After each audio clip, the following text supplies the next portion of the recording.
चलिए शुरू करते हैं आधुनिक भौतिकी, जिसे मॉडर्न फिजिक्स कहते हैं। ठीक है, इस पर थोड़ी चर्चा कर लेते हैं। ये ज़्यादा नहीं है, बस वन लाइनर है और इम्पॉर्टेंट है। जो क्वेश्चन बनता है उसी का होगा। जैसे कि इसमें परमाणु नाभिक में होते हैं, क्या होते हैं परमाणु नाभिक, इलेक्ट्रॉन की खोज कौन किया, ये सब पढ़ेंगे। ठीक है, तो चलिए शुरू करते हैं टाइम वेस्ट ना करते हुए। परमाणु के नाभिक में होता क्या है, प्रोटॉन व न्यूट्रॉन होते हैं। ठीक है, तो परमाणु के नाभिक में अगर पूछे तो आप बताइएगा प्रोटॉन व न्यूट्रॉन होते हैं। आपसे पूछे नाभिक का आकार होता है, तो देखिए नाभिक का आकार अगर पूछ रहा है तो सबसे पहली बात तो गोलाकार होता है, ये जान लीजिए। गोलाकार और दीर्घवृत्ताकार भी होता है। ठीक है, लेकिन आपको मीटर में पूछ रहा है तो याद रखिएगा ये जो है 10 से 15 मीटर ऐसे भी देता है, और नहीं तो 10 पे पावर -15 मीटर देता है। ऐसे दोनों ऑप्शन में देता है। ठीक है, जिसमें से अगर ये इस तरह का ऑप्शन देगा तो भी ये सही होगा, अगर इस तरह का ऑप्शन देगा तो यही सही होगा। तो दोनों में से कोई एक ऑप्शन देगा तो नाभिक का आकार होता है, याद रखिएगा 10 से 15 देगा मीटर, नहीं तो 10 पे पावर -15 मीटर, ये दोनों में से एक ही देगा, याद रखिएगा। ठीक है, आगे चलते हैं। अब देखिए इसमें बोल रहा है कि इलेक्ट्रॉन की खोज की थी, तो इलेक्ट्रॉन की खोज कौन किए थे बता सकते हैं, तो जे थॉमसन किए थे। इस पर मैं वीडियो बना चुका हूँ। तो इलेक्ट्रॉन की अगर खोज की बात करेंगे तो जे थॉमसन बताइएगा, कौन थे, थॉमसन थे, जो कि कब किए थे, तो 1897 में किए थे। कब किए थे, 1897 में किए थे। अब आपसे पूछेगा प्रोटॉन की खोज की थी, तो प्रोटॉन की खोज कौन किए थे, तो याद रखिएगा 1886 ईस्वी में किए थे।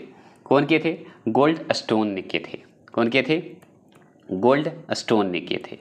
तो प्रोटॉन की खोज कौन किए, तो गोल्ड स्टोन किए थे, जो कि 1886 में किए थे, मतलब 1886 ईस्वी में किए थे, ये आप जान गए। अब बात करते हैं न्यूट्रॉन की खोज की बात करते हैं, तो न्यूट्रॉन की खोज की थी कौन, चैडविक ने किए थे। तो न्यूट्रॉन की खोज कौन किए, चैडविक जी। कब किए थे, 1932 में किए थे, बस याद रखिएगा। तो अब देखिए तीनों देखिए, इलेक्ट्रॉन की खोज जे थॉमसन ने, जो कि 1897 ईस्वी में किए। प्रोटॉन की खोज गोल्डन स्टोन ने किए थे, जो कि 1886 में किए थे। न्यूट्रॉन की खोज चैडविक ने किए थे, जो कि 1932 में किए थे, याद रखिएगा। ठीक है, आगे चलेंगे। आपसे पूछेगा इलेक्ट्रॉन का आवेश, मतलब आवेश जो है, आवेश होता है तो कितना होता है बताइएगा, कूलाम में बताना है आपको। ठीक है, इलेक्ट्रॉन का आवेश जो है होता है कूलाम में 1.6 × 10 पे पावर -19 होता है। कितना बताइएगा, 1.6 बताइएगा, -1.6 × 10 पे पावर -19 बताइएगा। इन दोनों में थोड़ा सा अंतर है, कैसे, तो देखिए इसमें देखिए माइनस है 1.6 × 10 पे पावर -19, लेकिन यहाँ पे देखिए प्रोटॉन का आवेश में जो है आपको माइनस नहीं रहेगा, 1.6 × 10 पे पावर -19 होगा, ये ज़रूर ध्यान रखिएगा। समझ गए, तो इसमें माइनस नहीं होगा। जब अगर प्रोटॉन का आवेश पूछेगा तो इसमें माइनस नहीं लगाइएगा, अगर इलेक्ट्रॉन का आवेश पूछेगा तो इसमें माइनस लगा दीजिएगा, 1.6 × 10 पे -19 लगा दीजिएगा। देखिए न्यूट्रॉन का आवेश अगर पूछे तो शून्य होगा। देखिए इलेक्ट्रॉन और प्रोटॉन का तो आप जान गए, न्यूट्रॉन का आवेश पूछेगा तो शून्य बताइएगा, क्या बताइएगा, शून्य बता देंगे, शून्य होता है आवेश इसका। अब देखिए पोजीट्रॉन बोला जाता है। पोजीट्रॉन की खोज किसने की थी, तो ये किए थे एंडरसन ने किए थे। कौन किए थे, एंडरसन ने किए थे। तो आपसे पूछेगा कि पोजीट्रॉन की खोज किसने की थी, तो एंडरसन ने की थी। कौन किए थे, एंडरसन जी किए थे, याद रखिएगा। अब इसमें देखिए हाइड्रोजन परमाणु के न्यूक्लियस में प्रोटॉन की संख्या होती है तो एक होता है। कितना होता है, एक होता है। आपसे ये भी पूछता है कि हाइड्रोजन परमाणु में या हाइड्रोजन परमाणु के न्यूक्लियस में प्रोटॉन की संख्या होती कितना है, तो एक होता है। किसी तत्व की परमाणु संख्या नाभिक में संख्या है तो प्रोटॉन के बराबर होता है। तो याद रखिएगा किसी तत्व की परमाणु संख्या नाभिक के संख्या में प्रोटॉन। परमाणु में प्रोटॉन रहते हैं तो नाभिक के भीतर रहते हैं। लीजिए इसी सवाल को घुमा दिया है, जो ये सवाल देख रहे थे। तो परमाणु में न्यूट्रॉन रहते हैं, नाभिक के भीतर रहते हैं। आपसे पूछेगा इलेक्ट्रॉन वहन करता है तो एक यूनिट ऋण आवेश में करता है। क्या करता है, एक यूनिट ऋण आवेश में करता है, मतलब माइनस में करता है, याद रखिएगा। इलेक्ट्रॉन जो भी वहन करेगा वो ऋण आवेश में करेगा, एक यूनिट ऋण आवेश में करेगा। देखिए इस क्वेश्चन को ध्यान से देखिएगा, बाहरी आवाज़ों को थोड़ा इग्नोर करेंगे। समस्थानिक का मतलब होता है आइसोटोप, आप अच्छे से जानते हैं, है ना। तो समस्थानिक परमाणुओं में प्रोटॉनों की संख्या समान होती है, ये आप जान गए, मतलब आइसोटोप में। अब देखिए आइसोटोप मतलब समस्थानिक होते हैं किसी एक ही तत्व के परमाणु, जिनका क्या होता है, परमाणु भार तो भिन्न होंगे, परमाणु भार जो है भिन्न होता है, किंतु परमाणु क्रमांक जो है समान होता है, ये होता है। चलेगी, आगे बात करते हैं।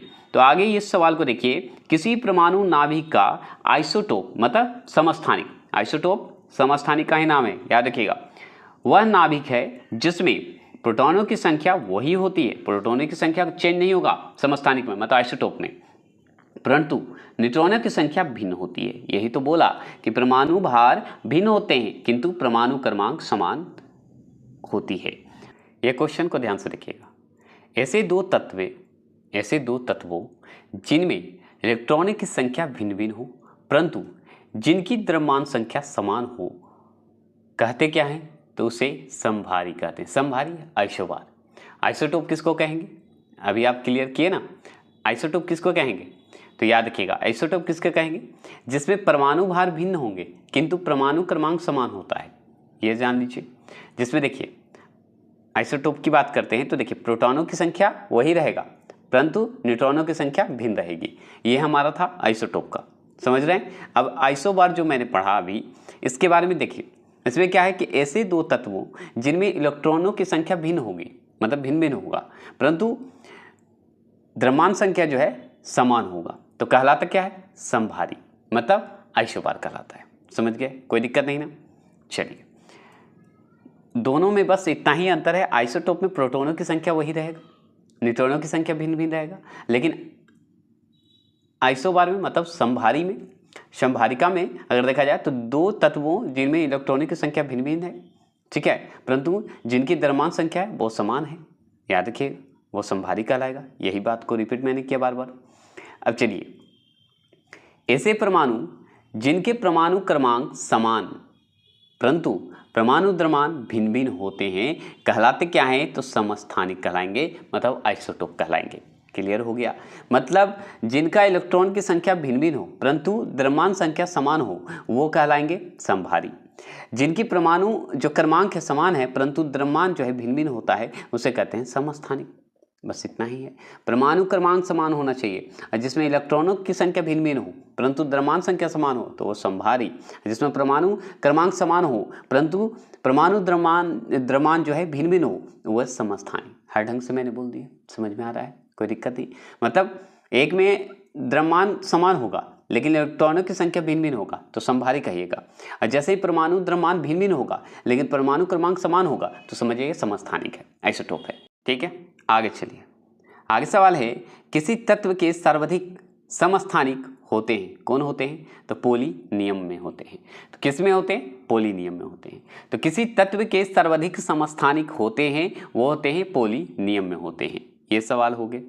आगे सवाल आपसे पूछता है कि परमाणु जिनमें प्रोटॉनों की संख्या समान परंतु न्यूट्रॉनों की संख्या भिन्न भिन्न रहती है, क्या कहलाती है, तो समस्थानिक कहलाता है। क्या कहलाएगा, समस्थानिक कहलाएगा। तो आपसे पूछेगा कि परमाणु जिनमें प्रोटॉनों की संख्या समान हो परंतु न्यूट्रॉनों की संख्या भिन्न भिन्न रहती है, वो क्या कहलाएगी, समस्थानिक, मतलब आइसोटोप कहलाएगा। अभी जस्ट ऊपर भी पढ़े हम लोग। किसी तत्व के सर्वाधिक समस्थानिक होते हैं उसे क्या कहेंगे, तो पोलो नियम कहेंगे। क्या कहेंगे, पोलो नियम। समस्थानिक मतलब आइसोटोप, तो जिसके सर्वाधिक आइसोटोप होंगे उसे कहते हैं पोलो नियम कहते हैं। समझ रहे हैं, ये सवाल पूछा हुआ है इसलिए जरूर से जरूर ध्यान से सुनेंगे, क्योंकि समस्थानिक और जो मतलब कहने का मतलब आइसोटोप और आइसोबार से सवाल पूछ चुका है इसलिए। ठीक है, फिर देखिए, परमाणु जिनमें प्रोटॉनों की संख्या समान परंतु न्यूट्रॉनों की संख्या भिन्न भिन्न रहती है, क्या कहलाती है, समस्थानिक। नीचे कितना बार रिपीट करेगा, सोचिए ये सवाल कितना बार पूछा कि रिपीट कर दिया है ना। एक भारी नाभिक के दो हल्के नाभिकों में टूटने की प्रक्रिया को कहते हैं नाभिकीय विखंडन। लीजिए, नाभिकीय विखंडन क्या होगा, एक भारी नाभिक के दो हल्के नाभिकियों में टूटना, वो कहलाता है नाभिकीय विखंडन। अब इसी में देखिए नाभिकीय विखंडन की बात हो गई, तो परमाणु बम आधारित है नाभिकीय विखंडन पर ही। हाइड्रोजन बम जो है आधारित है वो नाभिकीय संलयन पे। ये जरूर ध्यान रखिएगा। तो परमाणु बम पूछे किस पर आधारित है, नाभिकीय विखंडन पर। हाइड्रोजन बम आधारित है नाभिकीय संलयन पर। ये सब सवाल पूछा है, इसलिए ध्यान रखिएगा। किसने सबसे पहला नाभिकीय रिएक्टर बनाया था? तो देखिए किसने सबसे पहले नाभिकीय रिएक्टर बनाए थे, तो ये थे फार्मी ने। यहाँ पे पहला हो पहले हो कोई दिक्कत नहीं, आप पे कौन सा शब्द सूट करता है ये डिपेंड करता है, तो इसीलिए मैं समझाने के पॉइंट ऑफ व्यू से ये बात बोलता हूँ। तो किसने सबसे पहले नाभिकीय रिएक्टर बनाए थे, या किसने सबसे पहला नाभिकीय रिएक्टर बनाया था, तो वो फार्मी ने बनाए थे। कौन? फार्मी जी बनाए थे। ठीक है, ये सवाल आप जान गए। आपसे पूछेगा सर्वप्राचीन सेल समूह की आयु आंकी जाती है KAR विधि से। कैसे? KAR विधि से, के अलग डैश देके AR विधि कर दीजिएगा। रेडियो सक्रिय पदार्थ उत्सर्जित करते हैं, तो ये देखिए इसे कहते हैं अल्फा रे, बीटा रे और गामा रे। वाई जैसा इंडिकेट होगा, ये गामा का इंडिकेट करता है, बी से बीटा हो जाता है, और ये अल्फा का इंडिकेट करता है। तो अल्फा रेस, बीटा रे और गामा रे जो है रेडियो सक्रिय पदार्थ उत्सर्जित करते हैं। ठीक है, रे माने किरणें। चलिए आगे चलते हैं। सूर्य पर ऊर्जा का निर्माण होता है नाभिकीय संलयन द्वारा, और नाभिकीय संलयन से कौन संबंधित है? कौन सा बम? Hydrogen bomb. ये जरूर ध्यान रखेंगे। ऋणात्मक आवेश होती है तो बीटा कण में। किसमें? बीटा कण में। ये जरूर ध्यान रखिएगा, सूर्य पर जो ऊर्जा का निर्माण होता है ना, वो नाभिकीय संलयन पर होता है। ये सवाल इतना बार पूछा है कि आपको याद रखना होगा, क्योंकि नाभिकीय संलयन और नाभिकीय विखंडन ये दो सवाल ज़्यादा पूछता है। चलिए देखिए, ये जो है अल्फा कण के 2 इकाई धन आवेश होते हैं अल्फा कण के। इसका द्रव्यमान बराबर होता है, तो अल्फा कण का जो द्रव्यमान है बराबर होता है कैसे? तो हीलियम के एक परमाणु के बराबर होता है, याद रखिएगा ये जरूर, क्योंकि हीलियम के एक परमाणु के द्रव्यमान के बराबर होता है जो अल्फा कण देख रहे हैं। ठीक है, तो अल्फा कण के 2 इकाई धनावेश होते हैं। कब? जब हीलियम के एक परमाणु के द्रव्यमान के बराबर होता है।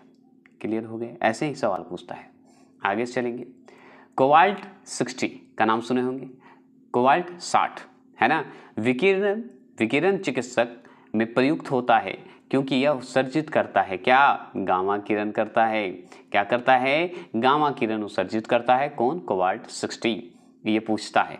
ठीक है, नाभिकीय रिएक्टर में न्यूट्रॉन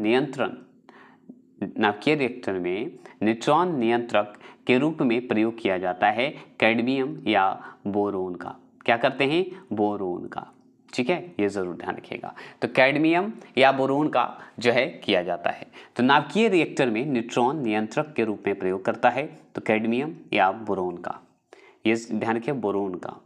आगे सवाल है कि किस प्रकार की अभिक्रिया में सबसे अधिक हानिकारक विकिरण पैदा होता है, तो वो बताइएगा विखंडन अभिक्रिया में होता है। किस में होता है? विखंडन अभिक्रिया में होता है। आपसे और सवाल पूछता है कि परमाणु पाइप का प्रयोग होते हैं तो ताप नाभिकीय संलयन के जो है प्रचालन में होते हैं। किस में होते हैं? ताप नाभिकीय संलयन के प्रचालन में होते हैं, तो परमाणु पाइप का प्रयोग होता है। चलिए आगे चलते हैं। बहुत इजी है, इसमें जो भी पढ़ रहे हैं ना सब इंपॉर्टेंट है और इजी क्वेश्चन है, हार्ड नहीं है, लेकिन नहीं ध्यान देने से गड़बड़ होता है। क्यूरी इकाई है किसका है? क्यूरी इकाई जो है किसका है? मतलब ये यहाँ पे देखिए रेडियो एक्टिव धार्मिक लिखा हुआ है, लेकिन यहाँ पे कभी कभी लिख देता है रेडियो धार्मिकता, तो वो भी सही होगा। तो क्यूरी इकाई किसका है? तो रेडियो एक्टिव धार्मिकता का है। नाभिकीय रिएक्टरों में ऊर्जा उत्पन्न होती है नियंत्रित विखंडन द्वारा। किसके द्वारा? नियंत्रित विखंडन द्वारा। किसके द्वारा? नियंत्रित विखंडन द्वारा। क्या? नाभिकीय रिएक्टर में ऊर्जा जो उत्पन्न होती है वह नियंत्रित विखंडन द्वारा होता है। ये जरूर ध्यान रखिएगा। ठीक है, आपसे और पूछेगा, क्या पूछेगा कि जीवाश्मों की उम्र ज्ञात करने के लिए प्रयुक्त किया जाता है रेडियो कार्बन डेटिंग। तो रेडियो कार्बन डेटिंग का जो है इस्तेमाल करते हैं। क्यों? क्योंकि जीवाश्मों की उम्र ज्ञात करनी होती है, पता लगाना होता है। ठीक है, आपसे और सवाल क्या पूछता है कि परमाणु रिएक्टर है तो क्या है? आणविक भट्ठी है। क्या है? आणविक भट्ठी है। ये जरूर ध्यान रखिए, ये सब पूछता है। आपसे ये भी पूछेगा कि पृथ्वी की आयु का निर्धारण किस विधि द्वारा किया जाता है, तो यूरेनियम विधि द्वारा करते हैं। किसके द्वारा करते हैं? यूरेनियम विधि द्वारा करते हैं। आपसे और सवाल पूछेगा कल्पक्कम के फर्स्ट ब्रीडर, किसे बोलते हैं, ब्रीडर टेस्ट रिएक्टर में कौन सा शीतलक के रूप में प्रयोग में लाया जाता है? तो आप जान लीजिए गलित सोडियम में लाया जाता है। किसमें? गलित सोडियम में लाया जाता है। तो जैसे ही कल्पक्कम के फर्स्ट ब्रीडियर टेस्ट रिएक्टर में पूछेगा कि कौन सा शीतलक के रूप में प्रयोग किया जाता है, तो वह है गलित सोडियम में प्रयोग करते हैं। आपसे और पूछेगा नाभिकीय रिएक्टर में भारी जल D2O का प्रयोग किस रूप में किया जाता है? तो ये याद रखिएगा मंदक के रूप में करते हैं। किसके रूप में करते हैं? मंदक के रूप में करते हैं। ये भी सवाल पूछेगा। आपसे पूछता है कि निम्न तापी इंजनों के अनुप्रयोग किया जाता है। तो निम्न तापी इंजनों की बात करें तो निम्न तापी का दूसरा नाम अगर पूछे तो क्रायोजेनिक इंजन बोला जाता है। इसका जो है अनुप्रयोग किया जाता है, रॉकेट भी किया जाता है। कहाँ करते हैं? रॉकेट में करते हैं। ये भी सिंपल वन लाइनर है, एकदम सिंपल, सिर्फ सुनते जाइए। कुलिज नालिका का प्रयोग क्या उत्पन्न करने के लिए किया जाता है? तो एक्स किरण का इस्तेमाल किया जाता है। एक्स किरण को उत्पन्न करने के लिए किया जाता है कुलिज नालिका का प्रयोग। एक्स किरणें मानव शरीर के किस भाग में पार नहीं कर सकती? तो अस्थि में पार नहीं करती है एक्स किरणें। याद, एक्स किरण की वेधन क्षमता किसके द्वारा बढ़ाई जा सकती है? तो कैथोड और एनोड के बीच विभवांतर बढ़ाकर। ठीक है, ये जरूर ध्यान रखिएगा। तो एक्स किरणें की वेधन क्षमता किसके द्वारा बढ़ाई जा सकती है? तो कैथोड और एनोड के बीच विभवांतर बढ़ाकर किया जा सकता है। ये भी जान लीजिए आप। देखिए ये क्वेश्चन क्या है कि अवशीकृत बोला जाता है, अवशीकृत बोला जाता है, उच्च ताप अतिचालक है। तो क्या है? तो वो क्या होता है, क्यों होता है ये? तो ये है जो कि सिरेमिक बोलते हैं, सिरेमिक ऑक्साइड होता है। उच्च ताप अतिचालक जो होते हैं उसे हम कहते हैं सिरेमिक ऑक्साइड कहते हैं। ये भी समझ गए, कोई दिक्कत नहीं। इसी तरह का एसएससी का आप देखिएगा, जब मैं ये बुक ख़त्म करूँगा, इसका नया जब लाऊंगा तो इस तरीके से और भी बेस्ट क्वेश्चन आएगा। और जल्द ही बिहार का जो है महामैराथन मॉक टेस्ट करवाने जा रहा हूँ, जो कि आप देख लीजिएगा 8 घंटा से ऊपर का होगा, आप स्पीड करके देख लीजिएगा। ठीक है, चलिए। डायोड वह प्रयुक्ति है जो धारा को एक दिशा में प्रवाहित होने देती है। एक दिशा में क्या होती है? प्रवाहित होने देती है। ठीक है, डायोड से धारा कितनी दिशाओं में बहती है? तो एक ही दिशा में बहती है और कहीं नहीं बहेगा। डायोड की अगर इस्तेमाल करेगा ना तो एक ही दिशा में बढ़ेगा। कौन दिशा में? एक दिशा में। ठीक है, आप जान गए। सिलिकॉन है, क्या है सिलिकॉन? सेमीकंडक्टर है। सिलिकॉन जो होता है वो सेमीकंडक्टर होता है, ऐसे ध्यान रखिएगा, सेमीकंडक्टर से संबंधित है। ये भी सवाल पूछता है, आपसे पूछेगा ट्रांजिस्टर के सभी रचन लिखा हुआ है। देखिए ट्रांजिस्टर के सभी रचन में किस वस्तु का प्रयोग होता है? तो सिलिकॉन का ही तो प्रयोग होता है। ट्रांजिस्टर में अगर पूछे तो किसका प्रयोग करते हैं? तो सिलिकॉन का ही प्रयोग करते हैं। अब देखिए यहाँ पे लिखा हुआ है NPN ट्रांजिस्टर, जिसे PNP ट्रांजिस्टर की तुलना में श्रेष्ठ होते हैं क्योंकि इनमें इलेक्ट्रॉनों का प्रवाह अधिक होता है। किसमें? तो याद रखिएगा NPN जो है वो ट्रांजिस्टर है जिसमें PNP जो है ट्रांजिस्टर की तुलना में श्रेष्ठ होगा। क्यों श्रेष्ठ होता है? क्योंकि इनमें इलेक्ट्रॉनों की प्रवाह जो है अधिक होता है। ठीक है, इसकी तुलना में मतलब PNP ट्रांजिस्टर की तुलना में श्रेष्ठ है ये NPN। तो याद रखिएगा इनमें इलेक्ट्रॉनों का प्रवाह अधिक होता है। समझ गए, इसमें इलेक्ट्रॉनों की प्रवाह अधिक होता है। देखिए कौन सा धातु अर्धचालक की तरह ट्रांजिस्टर में प्रयोग किया जाता है या प्रयोग होती है? तो हम बोलेंगे जर्मेनियम। क्या बोलेंगे? जर्मेनियम का प्रयोग होता है। देखिए जब जर्मेनियम जाली में आर्सेनिक परमाणु डाले जाते हैं तो बन जाता है क्या? बाह्य सेमीकंडक्टर बन जाता है। क्या बन जाता है? बाह्य सेमीकंडक्टर बन जाता है। अब देखिए त्रिविमीय चित्र, जो कि हम त्रिविमीय सूत्र हम पढ़ा चुके हैं, है ना। अब यहाँ पे है त्रिविमीय चित्र किसके द्वारा दिया जाता है? तो वो दिया जाता है होलियोग्राफी द्वारा। जो त्रिविमीय सूत्र देखते हैं उसी तरह जो है त्रिविमीय चित्र जो है किसके द्वारा दिया जाएगा? तो होलियोग्राफी द्वारा ही दिया जाता है। देखिए लेजर बीम सदा होती है, अब सारे बीम होते हैं। क्या होते हैं? अपसारी बीम। देखिए, प्रकाश किरण पुंज जो अत्यंत दिशक होता है कहलाता क्या है पता है? लेसर कहलाता है। जैसे लेसर बीम जो है सदा होती है क्या? अपसारी होती है, अपसारी बीम होता है। उसी तरह यही तो है लेसर बीम, क्या? प्रकाश किरण का पुंज है जो अत्यंत दिशक हो, तो मान लीजिए कहलाएगा क्या? वो लेसर कहलाएगा। समझ गए? अब देखिए, इसी में पूछ दिया लेसर बीम का उपयोग होता है, तो आंखों की चिकित्सा के लिए होता है लेसर का प्रयोग, जिसे लेजर बीम कभी कभी बोल देते हैं, लेकिन लेसर याद रखिएगा, लेसर सही शब्द है, लेसर बीम। ठीक है। अब देखिए, रडार सिस्टम में उपयोग की जाने वाली तरंगें होती है सूक्ष्म। क्या होती है? सूक्ष्म होती है। रडार में अगर उपयोग किया जाएगा ना तरंगें, तो वो सूक्ष्म होती है। देखिए, बिना शल्क चिकित्सक के पथरी का इलाज किया जाता है, लेसर द्वारा ही तो किया जाता है। किसके द्वारा? लेसर द्वारा ही तो किया जाता है पथरी का इलाज। देखिए, रडार के आविष्कारक थे कौन? टेलर एवं यंग थे। टेलर एवं यंग थे। रडार का उपयोग किया जाता है जहाजों, वायुयानों को ढूंढना एवं मार्ग निर्देशन करने के लिए होता है। तो आपसे पूछेगा रडार का उपयोग जो किया जाता है वो जहाज, वायुयान को ढूंढना एवं मार्ग निर्देशन करने के लिए किया जाता है। आपसे पूछता है कि लेसर एक युक्त है, लेसर एक युक्त है जिसके द्वारा उत्पन्न किया जाता है उद्दीपन विकिरण। क्या उपयोग करते हैं? तो उद्दीपन विकिरण का इस्तेमाल करते हैं, उत्पन्न किया जाता है। ये पथरी के लिए बहुत अच्छा होता है। एक्सरे का आविष्कार किसने किया था ये पूछते हैं, तो ये पूछा जाता है रोंटगन ने किए थे। कौन किए थे? रोंटगन जी। तो एक्सरे का आविष्कार पूछे तो रोंटगन लगा दीजिएगा।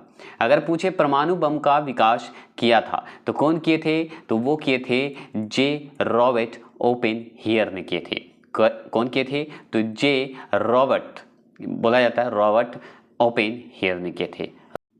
देखिए, प्रक्षेप शस्त्र का विकास किसने किया? तो वो किए वर्न वॉन ब्राउन ने। तो वर्न वॉन ब्राउन जो हैं वो क्या किए? प्रक्षेप शस्त्र का जो है क्या किए? विकास किए। ये भी सवाल आपसे पूछता है।